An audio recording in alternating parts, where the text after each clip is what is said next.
El presente reporte de investigación es de tipo cualitativo y describe los resultados obtenidos a partir de una intervención de aula realizada con un grupo de 6 estudiantes de quinto grado, quienes pusieron a prueba sus conocimientos previos sobre la probabilidad.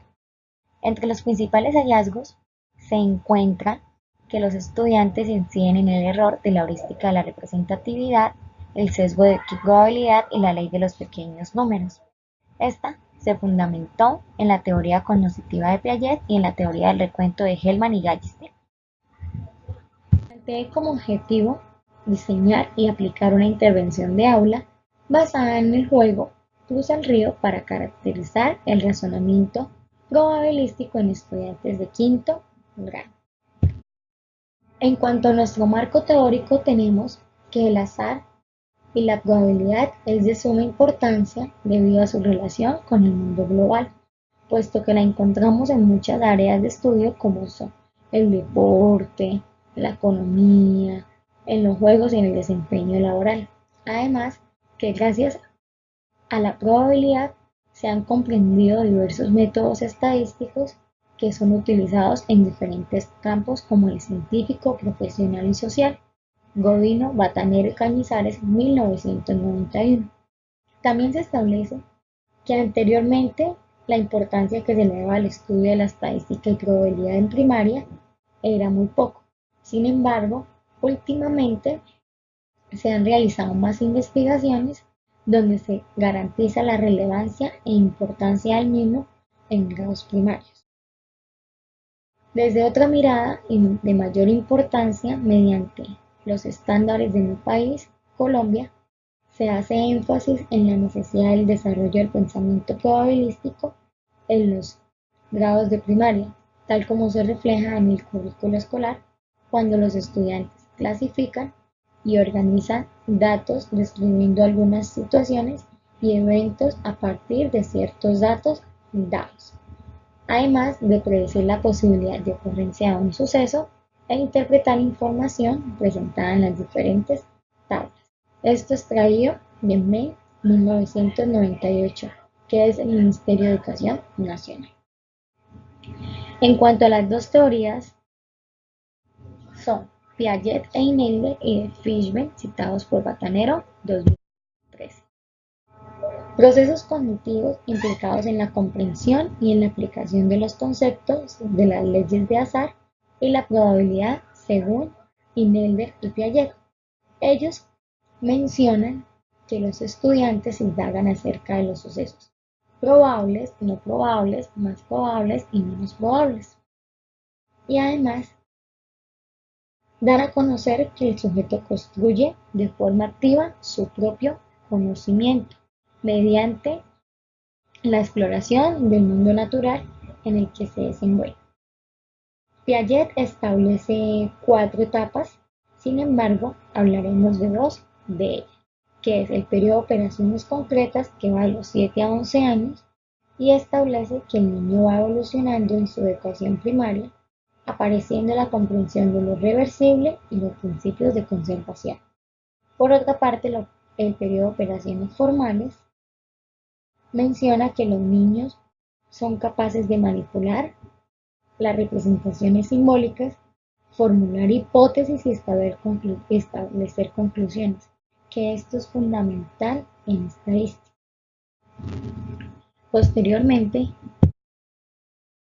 la teoría sobre el desarrollo del razonamiento probabilístico, según Fishman, 1975, trata de demostrar que los niños tienen ideas correctas parcialmente formadas sobre los conceptos probabilísticos, mostrando resultados contrarios a los expuestos por Piaget. Para ello se basa en el concepto de intuición, refiriéndose a la misma como un proceso cognitivo que interviene directamente en las acciones prácticas o mentales. Además define dos intuiciones, la primaria y la secundaria. La primaria se adquiría directamente con la experiencia sin necesidad de instrucción semántica y la secundaria como consecuencia de la educación, principalmente en la escuela.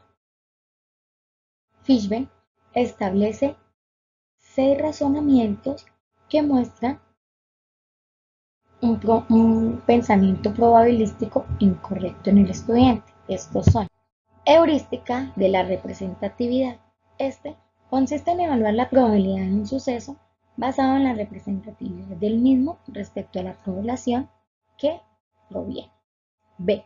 Y sensibilidad al tamaño de muestra. Este error hace referencia a la ley de los pequeños números, en el cual se sobreestima los intervalos de confianza. Es decir, los alumnos no consideran la importancia del número de ensayos totales, es decir, el tamaño de muestra, para estimar la frecuencia y probabilidad de un suceso. C. Concepciones erróneas sobre la secuencia aleatoria.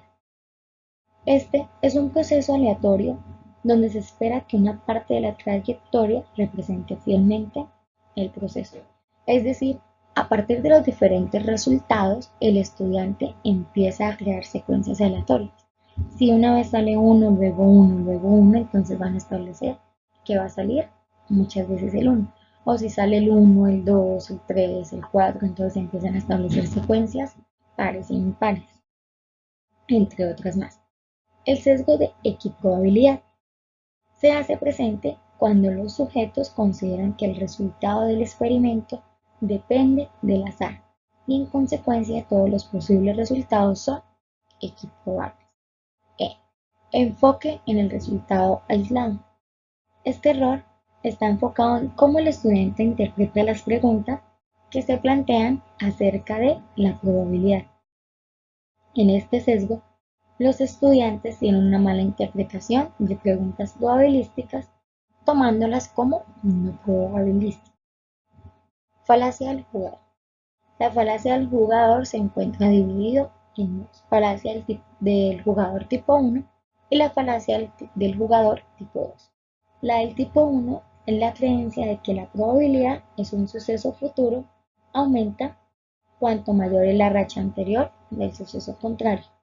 Y la del tipo 2 relaciona la creencia de que se puede detectar un suceso favorable a partir de una muestra pequeña. En cuanto al juego Cruza el río, se pegó en el piso del salón un río con 12 posiciones, como se observa en la ilustración 1, y cada uno tenía sus 12 fichas, de diferente color para diferenciarlos. El grupo se dividió en dos, por ende, cada grupo quedó de tres estudiantes. El objetivo era pasar la mayor cantidad de fichas al otro lado del río, como lanzando los dados, y el puntaje obtenido era el número pasado al otro lado. Es decir, si el puntaje era 11 entre los dos dados, entonces tomaban la ficha 11 y la pasaban al otro lado del río. Algunas de las preguntas planteadas fue: ¿es posible pasar todas las fichas al otro lado del río? ¿Por qué? ¿Cuál ficha crees que es más posible que pase el río? ¿Por qué? ¿Cuál ficha crees que es menos posible que pase el río? ¿Y por qué? Los análisis adquiridos fueron: heurística de la representatividad. Este error se evidenció en varias ocasiones cuando los estudiantes respondían a las preguntas solo con base al espacio muestral hallado, es decir, si hicieron 12 lanzamientos, de acuerdo a esos 12 puntajes obtenidos, ellos respondían. Por ejemplo, cuando se le pregunta al investigador entre el resultado 7 y 8, ¿cuál puntaje salió más veces? Ellos dicen que el 7, porque fue el puntaje que más se obtuvo. Y cuando se les pregunta con cuál fue la ficha que más veces tuvo oportunidad de pasar el río, ellos no mencionan el 7, mencionan que el 8 o mencionan que el 6, dado que entre sus posibles resultados, el 8 y el 6 en los diferentes grupos fue el que salió más veces.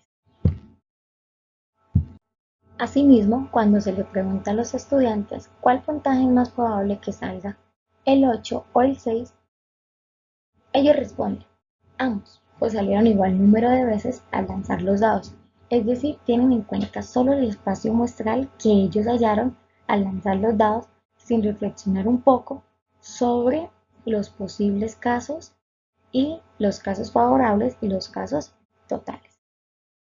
Posteriormente, se pregunta ¿cuál ficha es más probable que salga, el 5 o el 4? Y responden de la misma forma, solo teniendo en cuenta su espacio muestral. Otro de los errores que se evidencian es la concepción errónea sobre las secuencias aleatorias, pues al preguntar qué tipo tiene más posibilidad de ganar, ellos señalan que el otro grupo porque han sacado más veces puntajes pares. Se observa que los estudiantes responden las preguntas, razonan y predicen, teniendo en cuenta el espacio muestral hallado y no tienen en cuenta el espacio total.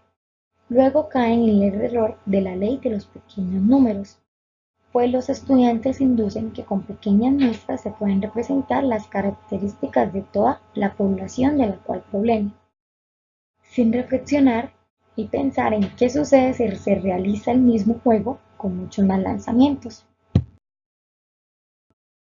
Otro error frecuente es el sesgo de equiprobabilidad. Esta se evidencia cuando se indaga en los estudiantes sobre un conjunto de datos más probable, menos probable o igual probable, y se pregunta específicamente por un resultado y ellos responden en torno al azar. Por ejemplo, se pregunta, ¿será que todas las fichas van a pasar el río? Y ellos responden, obvio sí. Otro estudiante, no sé si se pueden pasar todas las fichas. El investigador menciona, ¿seguro que se pueden pasar todas las fichas? Los estudiantes, claro que sí, porque es un juego de azar. Ahí empiezan a mencionar que en el juego de azar cualquier ficha es probable que salga. Entonces pregunto, ¿qué es azar?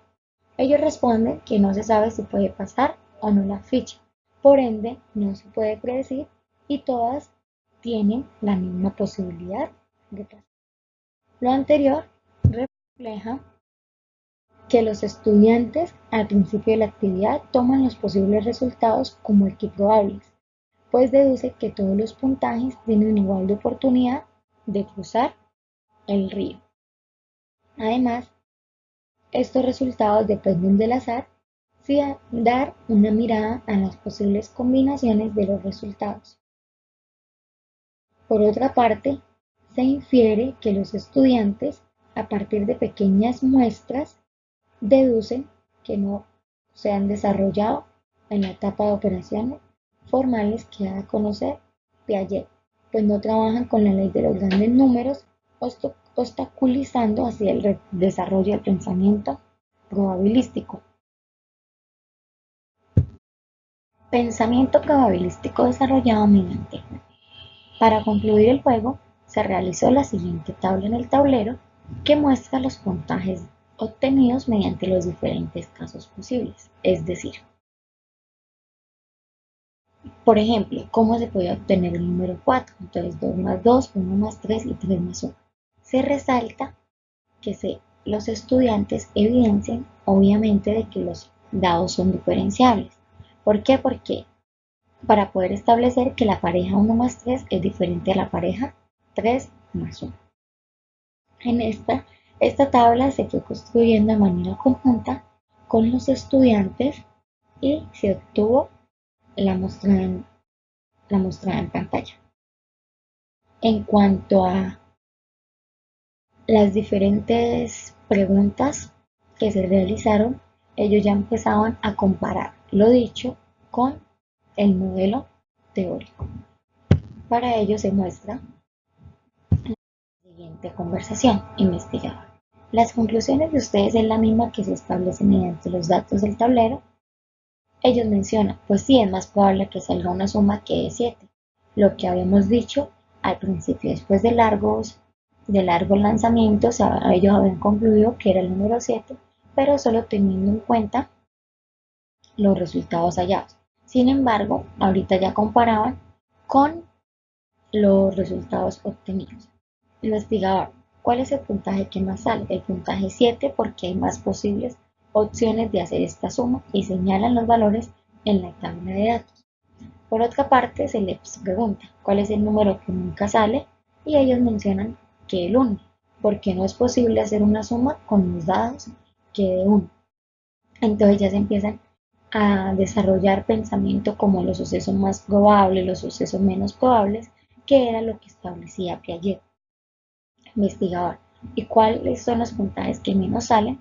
Y ellos mencionan que el 12 y el 2 porque solo salen una vez, es decir, que el puntaje solo se obtiene a partir de dos posibles casos. Y aparte, ellos empiezan a hacer intuiciones en tratar de relacionar los posibles casos con los casos favorables con los casos posibles. Asimismo, se analiza que los estudiantes reconocieron correctamente los sucesos imposibles luego de varios lanzamientos y al momento de indagar en la tabla de sumas, comparan las conclusiones con sus ideas previas, deduciendo que alguna de ellas eran verdaderas.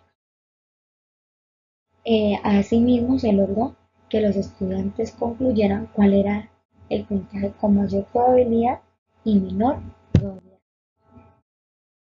Por otra parte, los estudiantes dan cuenta de forma implícita de una distribución normal. ¿Por qué? Porque plantean que a partir de los datos obtenidos, como se muestra en la tabla, reconocen una simetría, es decir, que en el puntaje 1 solo tiene una posible, que el puntaje 2, perdón, solo tiene un posible caso de darse y el puntaje 2 un imposible, y así sucesivamente, que el 4 solo está relacionado con el 11, con el 10, que el 5 está relacionado con el 9, que el 6 está relacionado con el 8, y así dan cuenta como una forma de una campanita, que hace referencia a la distribución normal.